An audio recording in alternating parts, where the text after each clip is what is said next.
যেখানে আমাদের শিক্ষার্থীদের ভেতরে আমরা ডিসিপ্লিন, ইন্টিগ্রিটি, ভ্যালুজ, প্রিন্সিপালস এগুলো তৈরি করতে পারবো। যার লক্ষ্য হিসেবে ইতিমধ্যে আমরা দেখেছি যে দেশের প্রতিটি স্কুল, কলেজ, বিশ্ববিদ্যালয়ে আমরা girls guide, BNCC, rover scout এগুলোতে প্রাধান্য দিচ্ছি। একই সাথে দেশ জুড়ে স্পোর্টস এবং কালচারের সাথে বিভিন্ন ধরনের প্রতিযোগিতা মিশ্রণ করাচ্ছি। আমরা একদম তৃণমূলের গ্রামীণ স্কুল থেকে শুরু করে রাজধানী ঢাকা পর্যন্ত বিভিন্ন ধরনের দেশব্যাপী কম্পিটিশন শুরু করেছি এবং আমাদের লক্ষ্য বিতর্ক, সায়েন্স ফেস্টিভ্যাল, এন্টারপ্রেনারশিপ, বিভিন্ন ধরনের ইনোভেটিভ আইডিয়াকে নিয়ে এবং স্পোর্টসের বিভিন্ন ধারা বা বিভিন্ন ক্যাটাগরিতে আমরা যেন সেই ধরনের সৃজনশীলতা প্রকাশ করতে পারি। আমাদের স্টুডেন্টদের জন্য আমরা ইতিমধ্যে নতুন করে শুরু করেছি স্পোর্টসের জন্য, কালচারের জন্য, সামনে ইনশাআল্লাহ কোরআন তেলাওয়াতের জন্য শুরু হবে এবং আমাদের আগামীর বাংলাদেশ গড়ে তুলবে যে শিক্ষার্থীরা, তাদেরকে যেন সুনাগরিক হিসেবে গড়ে তুলতে পারি, তাদেরকে যেন দক্ষ, যোগ্য এবং কর্মক্ষম হিসেবে গড়ে তুলতে পারি, তার জন্য আমরা আমাদের এডুকেশন কারিকুলামকে ঢেলে সাজাচ্ছি। আমাদের মূল উদ্দেশ্য মাননীয় প্রধানমন্ত্রীর নির্দেশনা অনুযায়ী আমাদের যারা আগামীর বাংলাদেশ গড়ে তুলবে তাদেরকে যেন বাস্তব জীবনের সাথে সম্পৃক্ত শিক্ষা ব্যবস্থা দিতে পারি, রিয়েল ওয়ার্ল্ডের সাথে কানেক্টিভিটি থাকবে, আরো বেশি ইন্টার্নশিপ এবং অ্যাপ্রেন্টিসশিপ থাকবে। বিশেষত প্রাইমারি স্কুলের ক্ষেত্রে আমরা আগামী শিক্ষাবর্ষে ক্লাস 4 থেকে দুটো নতুন সাবজেক্ট ইন্ট্রোডিউস করছি। একটা সাবজেক্টের নাম হচ্ছে স্পোর্টস, আর একটা সাবজেক্ট হচ্ছে কালচার, অর্থাৎ শিক্ষা, সংস্কৃতি এবং ক্রীড়া, এই তিনের সমন্বয়ে আমরা আমাদের ভবিষ্যৎ প্রজন্মকে গড়ে তুলতে চাই, যেখানে তাদের ভিতরে টিম স্কিল ডেভেলপ করবে, ডিসিপ্লিন ডেভেলপ করবে, ইন্টারপার্সোনাল এবং ট্রান্সফারেবল স্কিলস ডেভেলপ করবে।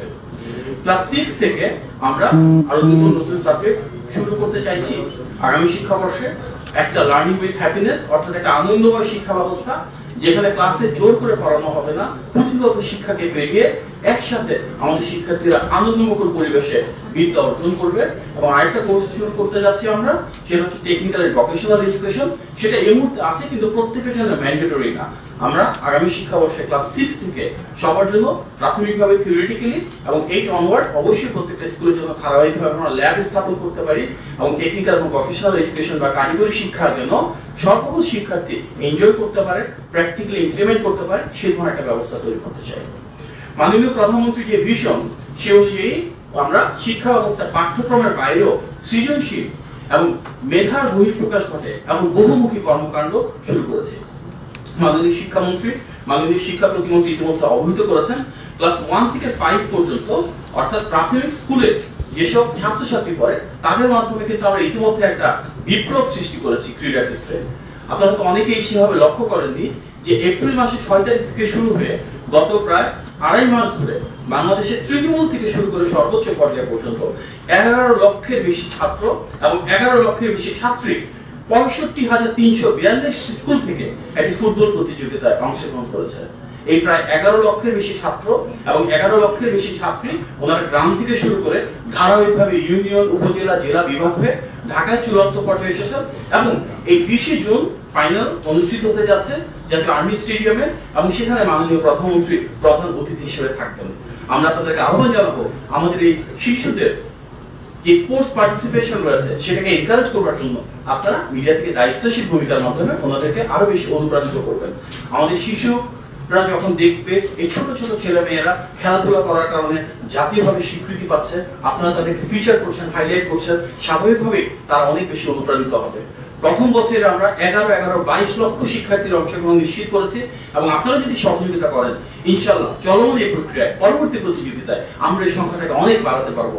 আমাদের লক্ষ্য ধারাবাহিকভাবে অন্তত 50 লক্ষ শিক্ষার্থী যেন পরবর্তী ফুটবল টুর্নামেন্টগুলোতে সারা দেশব্যাপী ক্লাস 1 থেকে 5 এর ভিতরে অংশগ্রহণ করেন। এর পাশাপাশি আমাদের আরেকটা লক্ষ্য রয়েছে, যার প্রতিফলন হিসেবে ক্লাস 6 থেকে 12 পর্যন্ত আমরা স্টার্টআপ, সায়েন্স প্রজেক্ট এবং ইনোভেশন আইডিয়া শোকেসিং এর একটা কম্পিটিশন রান করছি। ইতিমধ্যে এখানে আমরা দেখেছি 12,000 টিম অংশগ্রহণ করেছে। 12,000 টিমের প্রত্যেকটাতে 3 জন করে স্টুডেন্ট, অর্থাৎ প্রায় 36,000 স্টুডেন্ট এবং 2 জন করে টিচার, অর্থাৎ প্রায় 24,000 টিচার এখানে অংশগ্রহণ করেছে। তাদের বিভিন্ন রকমের উদ্যোক্তামূলক চিন্তা ভাবনা কি রয়েছে, খুব ভালো বৈজ্ঞানিক কি ধরনের চিন্তা ভাবনা রয়েছে এবং সেগুলোকে আমরা চেষ্টা করছি যে কিভাবে কমার্শিয়ালাইজ করতে পারি, ফান্ডিং প্রোভাইড করতে পারি, তাদেরকে পৃষ্ঠপোষকতা প্রদান করতে পারি। এখানে যে ফাইনাল হবে সেটা এই মাসের 29 তারিখে এবং 29 জুনে সে অনুষ্ঠান হবে বাংলাদেশ শিক্ষক মৈত্রী সম্মেলন করলে সেখানেও মাননীয় প্রধানমন্ত্রী প্রধান অতিথি হিসেবে থাকবেন এবং সেখানে 100টি টিম থাকবে এবং 100টি টিমকে উনি পরবর্তীতে বিভিন্নভাবে মূল্যায়ন করবেন, স্বীকৃতি দেবেন, বিজয়ীর হাতে পুরস্কার তুলে দেবেন।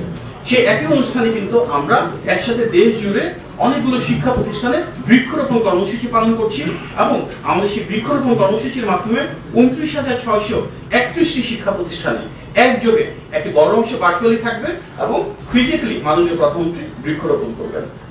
আমাদের একটি বড় লক্ষ্য মাননীয় প্রধানমন্ত্রীর ভিশন অনুযায়ী বিএনপি নির্বাচনে প্রণীত যে ইশতেহার রয়েছে সেখানে জাতি বিনির্মাণের জন্য যে ইতিবাচক উদ্যোগগুলো রয়েছে, বৃক্ষরোপণ, খাল খনন কর্মসূচি, গণশিক্ষা কার্যক্রম, শিশু কিশোরদের পাশে থাকা, এই ধরনের বহুমুখী উদ্যোগে আমরা আমাদের শিক্ষার্থীদেরকে সম্পৃক্ত করতে চাই।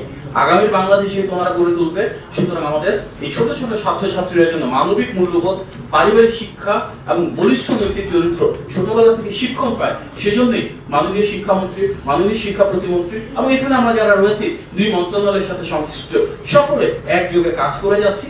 আমাদের পাঠ্যক্রমে প্রয়োজনীয় পরিবর্তন সংযোজন বিয়োজনগুলো নিয়ে আসছি এবং সহশিক্ষা কার্যক্রম তথা এক্সট্রা কারিকুলার অ্যাক্টিভিটিস, স্পোর্টস এবং কালচারকে সর্বোচ্চ প্রাধান্য দিচ্ছি। আপনাদের প্রতি আমার একটা অনুরোধ থাকবে, আমাদের মন্ত্রণালয়ের পক্ষ থেকে বিশেষভাবে অনুরোধ করছি, প্লিজ আমাদের যারা শিক্ষার্থী রয়েছে এই দুইটা কম্পিটিশনে যারা অংশগ্রহণ করেছে তাদেরকে আপনারা একটু অনুপ্রেরণা যোগাবেন, জাতীয় পর্যায়ে তাদেরকে পরিচিত করে তুলবেন এবং এর মাধ্যমে ইতিমধ্যে যে বিপ্লব সাধিত হয়েছে সেটি যেন বাংলাদেশের প্রতিটা পরিবারকে আরো বেশি উদ্দীপ্ত করে, আরো বেশি উজ্জীবিত করে এবং শিক্ষার যে মূল উদ্দেশ্য সুনাগরিক হিসেবে বিভিন্ন ধরনের গুণাবলী সমৃদ্ধ হয়ে বড় হবে, সেক্ষেত্রে আপনারা যেন তাদেরকে প্রেরণা যোগান। আপনার সবাইকে অনেক ধন্যবাদ। আসসালামু আলাইকুম।